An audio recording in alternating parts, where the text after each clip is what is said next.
Good morning all of you. మనం ఈ day 11లో chapter 3లో ఈ చిన్న చిన్న ఈ డ్రైన్ లీక్ అవ్వడం కానీ, తర్వాత డ్రైన్ ఓవర్ఫ్లో, ఇలాంటి చిన్న చిన్న కొన్ని ఎర్రర్ కోడ్స్ అప్పుడప్పుడు వస్తూ ఉంటాయండి. వీటి గురించి మనం ఒకసారి చూద్దాము. మెయిన్ అంటే మనకి డ్రైన్ లీక్ అవ్వడం అంటే వాటర్ మెల్లగా లీక్ అవ్వడం అలాంటివి జరుగుతూ ఉంటాయండి. అలాంటివి జరిగినప్పుడు ఒక్కొక్కసారి ఏంటంటే మామూలుగానే ఓకే, అంత వర్క్ జరుగుతుంది, మొత్తం ప్రాసెస్ అనేది మొత్తం జరుగుద్ది. కానీ ఒక్కోసారి ఎర్రర్ కోడ్స్ వస్తాయి. ఎర్రర్ కోడ్స్ వచ్చి అది ఆగిపోవడం జరుగుద్ది. ఈ ఆగిపోయినప్పుడు మనకి ఆ ప్రాబ్లం అనేది చాలా మందికి అది చిన్నగా లీక్ అవ్వడం, ఇలాంటి కొన్ని మనకి కొద్దిగా డిస్టర్బెన్స్ కలిగిస్తాయండి. అలాంటి డ్రైన్ లీకేజ్ ప్రాబ్లం ఉన్నప్పుడు మనకి ఏ ఎర్రర్ కోడ్స్ వస్తాయి, లేదంటే ఓవర్ఫ్లో అయినప్పుడు ఏమేమి ఎర్రర్ కోడ్స్ వస్తాయి అనేది మనం ఈ వీడియోలో తెలుసుకుందామండి. ఇవన్నీ కూడా కొన్ని మిషన్లో చిన్న చిన్న కంప్లైంట్లు అనమాట. ఇవి కొద్దిగా చికాకు కలిగిస్తూ ఉంటాయి అంటే సర్వీస్ ఇంజనీర్లకి వీళ్ళకి. ఈ ఎర్రర్ కోడ్స్ మనం చిన్న పాకెట్ బుక్లో రాసుకుని ఉంటే కనుక మీకు అది వచ్చినప్పుడు ఇది ప్రాబ్లం అనేది మీరు రెక్టిఫై చేయడానికి ఈజీగా ఉంటుందండి. తర్వాత ఇది రెఫ్రిజిరేటర్ది ఈ 12th ఇంకా ఈ రోజు రేపేనండి లాస్ట్ డేట్. మనకి ఎవరైనా రిజిస్టర్ అవ్వని వాళ్ళు ఉంటే అవ్వండి, లేదంటే ఇంకా ఈ సంవత్సరానికి అయితే ఇక క్లోజ్ అవుతాయి. అవి కూడా ఎన్నో లేవు, ఒక ఇద్దరికి మాత్రమే 2 అప్లికేషన్లు మాత్రమే ఉంది అవకాశం. ఆ 2 అప్లికేషన్లు తీసుకుని వీళ్ళు క్లోజ్ చేసేస్తారు. పైన ఎవరన్నా పెట్టుకున్నా కానీ ఎవరన్నా స్కిప్ అయిన వాళ్ళకి ఉంటే కనుక అందులో మాత్రమే అవకాశం ఇస్తారండి. లేకపోతే ఇక ఇయర్ లేనట్టే, మళ్ళీ జనవరిలో స్టార్ట్ అవుతాయి అప్లికేషన్స్ అనేవి తీసుకోవడం అనేది. ఇది గమనించుకోండి. సరే, ఈ డ్రైన్ లీకేజీ కొన్నిటిలో మనకి ప్రాబ్లం వస్తాయండి. అసలు మామూలుగా ఈ డ్రైన్ లీకేజీ అంటే మనకి డ్రైన్ వాల్ నుంచి ప్రాబ్లం అనమాట. డ్రైన్ వాల్వ్ దగ్గర, లేదంటే డ్రైన్ వాల్వ్ దగ్గర కాకపోయినా మనకి డ్రైన్ వాల్వ్ దగ్గర ఒక ప్రాబ్లం. తర్వాత డ్రమ్ము బ్రేకేజ్ బ్రేక్ అయ్యి కూడా లీక్ అవుతాయి అన్నమాట. డ్రమ్ము బ్రేకేజ్ అయినప్పుడు కూడా లీక్ అవుతాయి. లేదు అంటే మనకి ఈ ప్రెజర్ పైప్ ఉంటుంది కదండి, సెన్సార్కి వెళ్ళే పైపు, ఈ ప్రెజర్ పైపు ఊడిపోవడం కానీ, లేకపోతే అక్కడ హెయిర్ వెళ్ళిపోవడం, లేకపోతే అక్కడ ఏమన్నా కొద్దిగా డ్యామేజ్ అవ్వడం అలాంటివి జరిగినప్పుడు అక్కడి నుంచి కూడా వాటర్ లీక్ అవ్వడం అనేది జరుగుతుంది. ఆ తర్వాత మనకి డ్రైన్ పైప్ నుంచి కూడా లీక్ అవుతుంది అనమాట. డ్రైన్ పైప్ నుంచి ఇలా చిన్న చిన్న లీకేజెస్ ఈ కొద్దిగా మనం గమనించుకోకపోయినా అసలు మనకి డౌట్ ఏంటి, లీకేజ్లు వచ్చినప్పుడు మనకి ఏమేమి ఎర్రర్ కోడ్స్ వస్తాయి అనేది మనం ఇప్పుడు దీంట్లో తెలుసుకుందాం. ఎర్రర్ కోడ్స్ ఏమేమి వస్తాయి, ఎర్రర్ కోడ్స్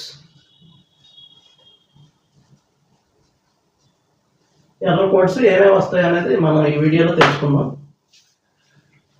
ఇది ఇంకో విషయం అండి. మామూలుగా మనకి రిజిస్టర్ అయిన తర్వాత మనకు ఒక రిజిస్ట్రేషన్ నెంబర్ అనేది వస్తుందండి. ఆ నెంబర్ వచ్చిన వాళ్ళకి మాత్రమే ఏ బ్రాంచ్లో వాళ్ళకి అవకాశం వస్తే ఆ బ్రాంచ్కి మీకు వాళ్ళు ఇంటిమేట్ చేస్తారు.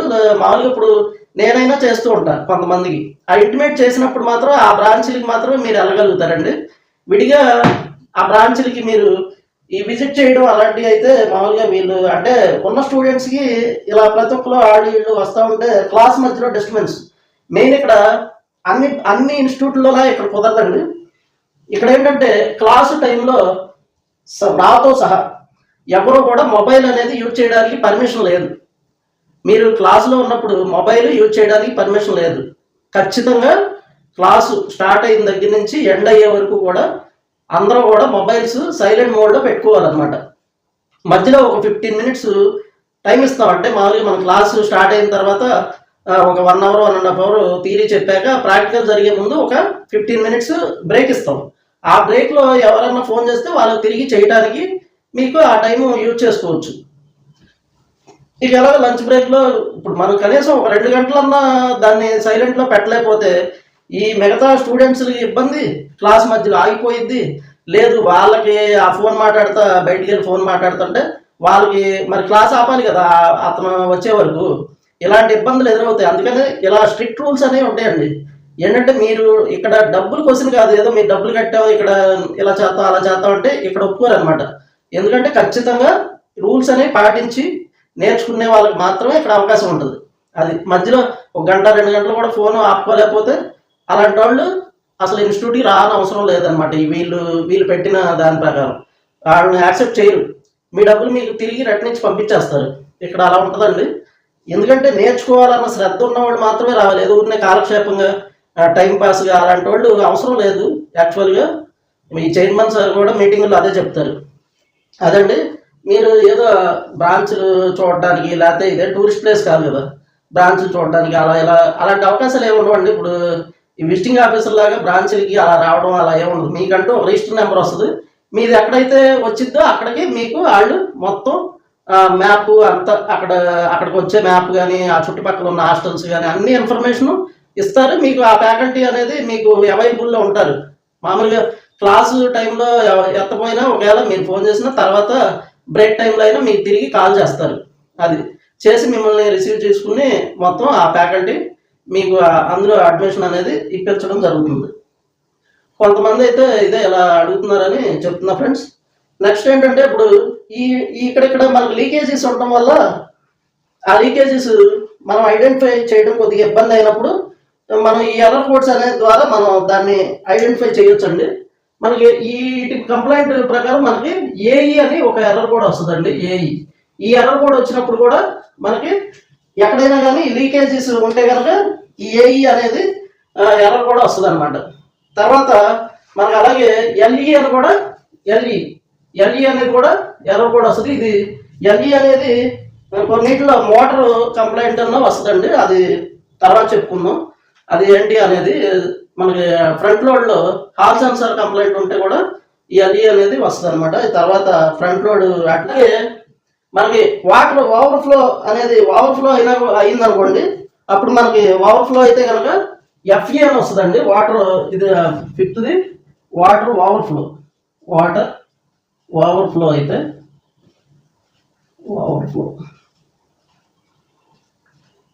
ఈ ఓవర్ఫ్లో అయినప్పుడు కూడా మనకి ఎఫ్ఈ అనేది మనకు వస్తుందండి. ఎఫ్ఈ అని వస్తుంది.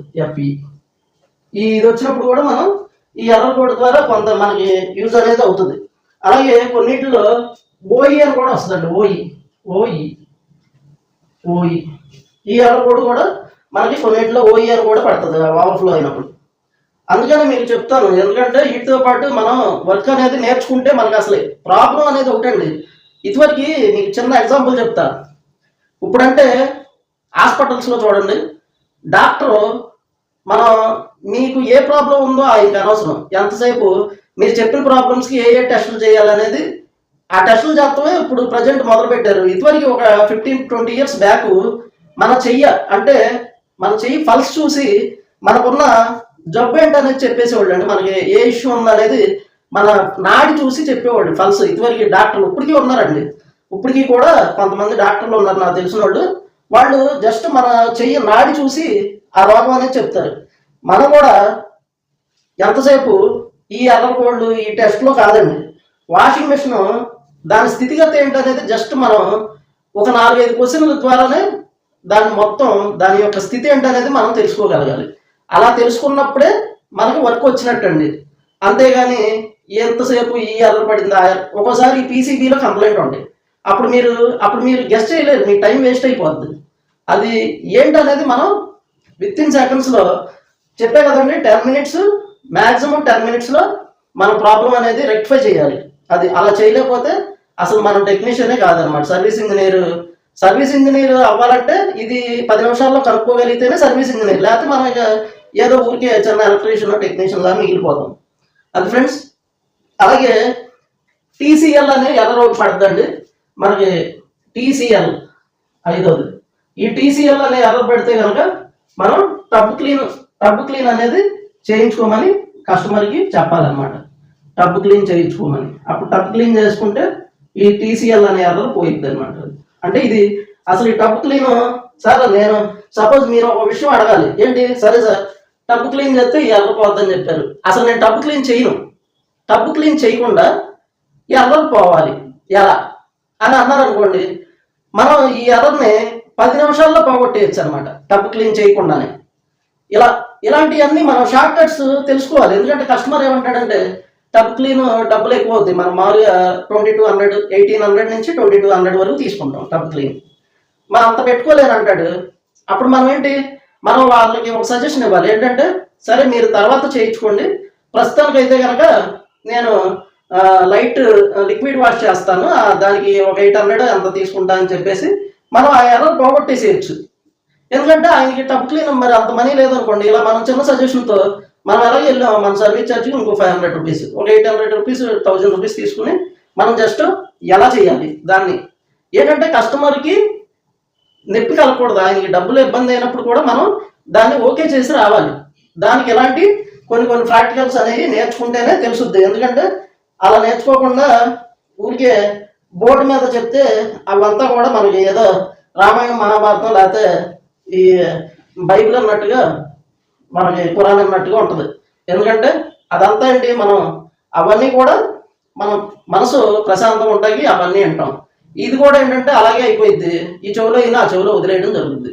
అలా కాకుండా మన చేతికి వస్తేనే మీరు వదిలేద్దాం అన్నా అది వదలదు, అది మన చేతికి వస్తేనే మీరు వదిలేద్దాం అనుకున్నా వదలలేరు, అది గుర్తుండిపోయింది అనమాట. ఈ ఫ్రెండ్స్ మనం తదుపరి వీడియోలో పీసీబీలో వచ్చే ఎర్రర్ కోడ్స్ ఏంటనేది తెలుసుకుందాం ఫ్రెండ్స్. Thank you friends.